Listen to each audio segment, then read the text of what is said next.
Hi, everybody. Hi, Dr. Nick. We could all use a doctor right now, right? I mean, what with the... wait, I'm not even monetized on YouTube, but I still don't want to say it.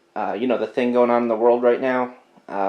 Let's just say a lot of us are spending a lot more time at home. And, boy, am I ever bored. I mean, I resorted to licking the walls, and I can tell you, the yellow tastes exactly like purple. You wouldn't believe it. I was surprised, too. Anyway, I want to finally get to showing you guys these awesome arcade cabinets right here. These are Arcade1Up 3/4 scale arcade cabinet replicas. They range in price anywhere from, this is going to sound weird, anywhere from $50 to $450 depending on where you buy them. Some of them are first generations, some of them are second generations. First generation ones, you can find them on clearance if you're lucky enough. But these two were actually full price. That one was full price for myself. This one was actually a very, very lovely gift from Aaron. Aaron, you know exactly who you are if you're watching. He kindly donated that to the channel here, so thank you very much. Thank you is not enough words. So yeah, these are 3/4 scale, fully working arcade cabinets. The one on the left is quite a nice machine. It's actually got 12 games in one. Unfortunately, I can't get the whole list here in shot because it is a little bit of a cramped area. But we got classics like Asteroid, Centipede, Millipede even, Missile Command, and a few lesser known ones like Lunar Lander, Major Havoc, Crystal Castles. Oh, it's got Tempest on there too. Duh, Tempest playing right now, the demo. And the right one is strictly Galaga and Galaxian. So, yeah, I can't begin to describe how much I love these things. I mean, seriously, I leave them on in the demo modes like this just to feel like I'm in an actual arcade. I leave them on at night. It's actually kind of peaceful for me to fall asleep too. I don't know. Maybe that's just me. I do happen to be a huge nerd. I don't know if you guys knew that. If you're new to the channel, subscribe. But, yeah, these are excellent cabinets, and they're not... I want to stress this very much. They're not just playing the NES arcade games like you might find little handheld or desktop versions of these that play. For example, Galaga might be the NES version of Galaga. No, these are the actual arcade ROMs, so they are completely accurate in terms of their arcade feel, which I think is very important.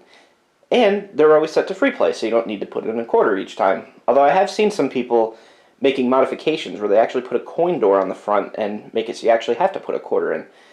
Speaking of modifications, these things are really fun to mod. I'm in a couple different modding groups on Facebook and whatnot, and people put their own games in there. I haven't gone that far with it, but people convert them into a whole MAME emulation box, make it a whole Pandora setup, get the MAME emulator on there, put every arcade ROM on there they can imagine.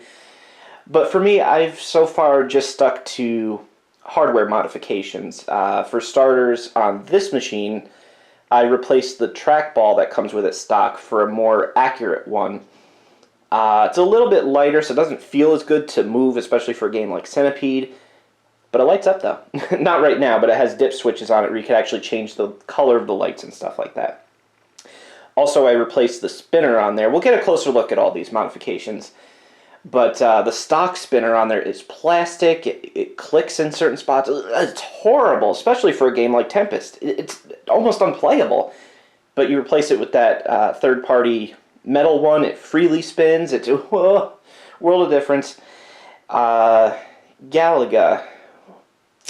I do want to replace the joystick in there eventually for a Sanwa joystick. Has better micro switches, much more pleasing to move around and stuff. But the stock one is actually okay. I don't mind it too much.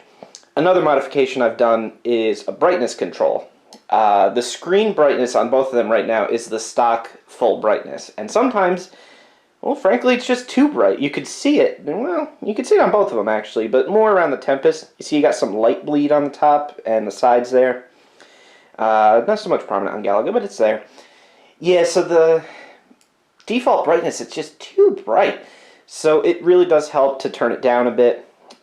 You install a potentiometer switch and a control chip in between the main guts and the screen guts. And I drill a hole on the top back of each one where my finger's pointing. So I got a dial there, and I could turn it to adjust the brightness. Really nice.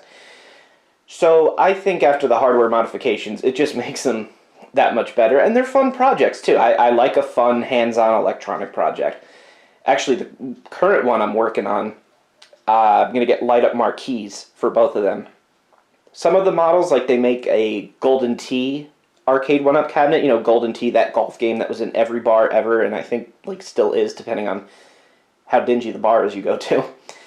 That, and there's a Star Wars one. I think that's got a light-up marquee as well. That also, the Star Wars one has the actual yoke controls as well. I'm not a Star Wars fan, so I'll pass on it. But anyway, these two do not have light-up marquees. People, however, let's use proper grammar here. Quarantine is not an excuse for illiteracy. People have since made light-up marquees. I'm going to put them on to look really nice. They were supposed to deliver today, but FedEx kind of dragging their feet. But, you know, I don't blame them. I shouldn't have even said dragging their feet. You know, quarantine, and I don't want to say the real word again. We're on YouTube here. But anyway, let's get a closer look at them individually and test them out in person. Alright, so here we are with a closer look at the Atari 12-in-1 Arcade1Up unit, showing Tempest here, one of my favorite games. And let's just jump right in and show some gameplay. Let's turn on the sound here. Now, it has one mono speaker. I've seen people do modifications where they put two stereo speakers on the front of the cabinet, mount them right on underneath the control deck here. But I really haven't found a need for that, because what I've noticed with Arcade1Up, there's basically two sound settings. Well, there's off, low, and high. Or as I like to call it, off, loud, and Jesus Christ, turn that down. I mean, the speaker on these things, it's incredible. The sound is really loud, but that's awesome because it gives you that real arcade feeling. So let's go ahead and start up a game of Tempest. I'm going to try to wrap my arms around the camera here. There we go. So I just added a credit. Start off on level 3. There we go. Shooty, shoot, shoot. So yeah, this is Tempest. Oh, I can't. It's hard to play. I have my arms kind of arced over the camera and the tripod. Oh. But yeah, the spinner on here makes all the difference. Being able to flick it like that for a quick evasive maneuver. You can't do that with the stock spinner at all. But what can I say? I'm not here to review Tempest. I'm sure you've all seen Tempest at some point. What you might have also seen, though, is do not adjust your set because it wasn't you, it was the machine. There's a very, very big audio delay. Let me show you again. I'll insert another credit. Start. Sure, level 1. Alright. Try to listen for the audio delay when I shoot a bullet.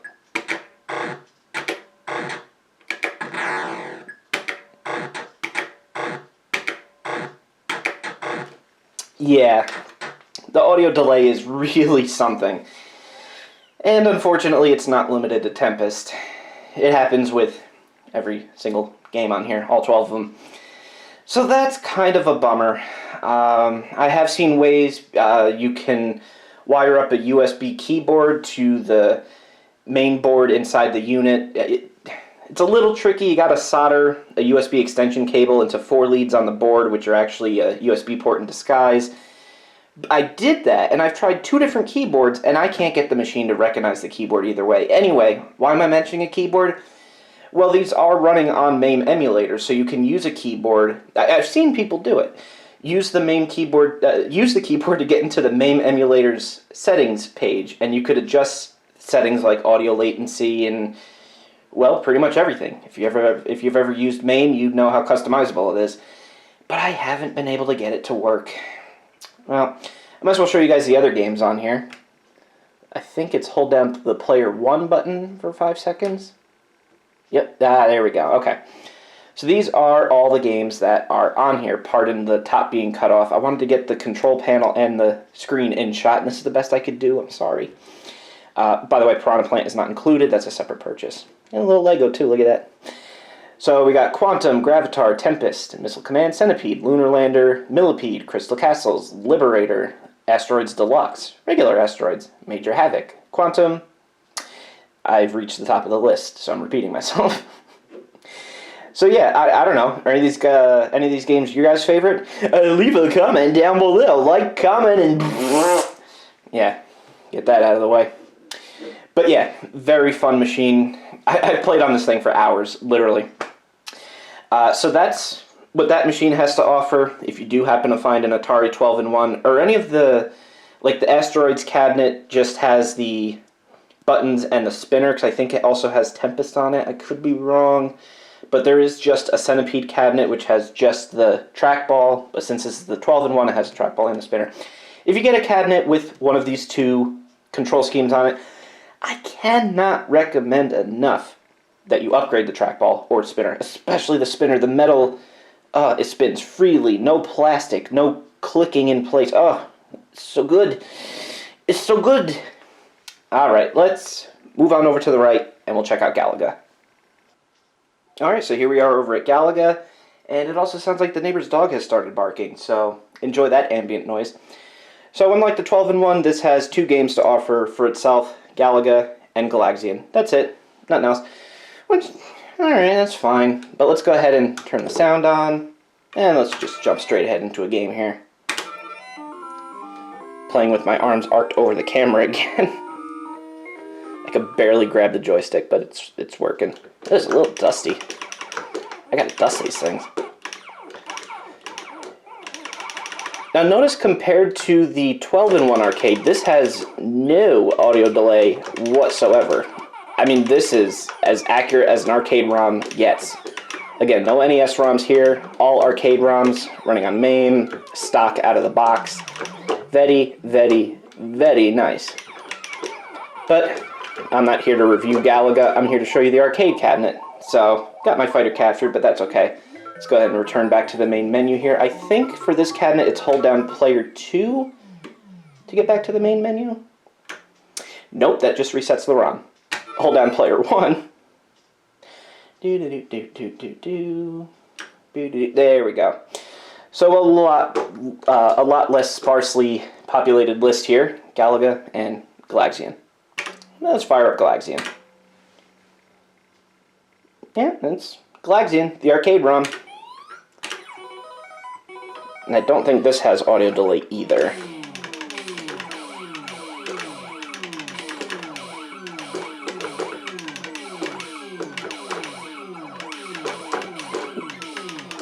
I'm not as good at Galaxian.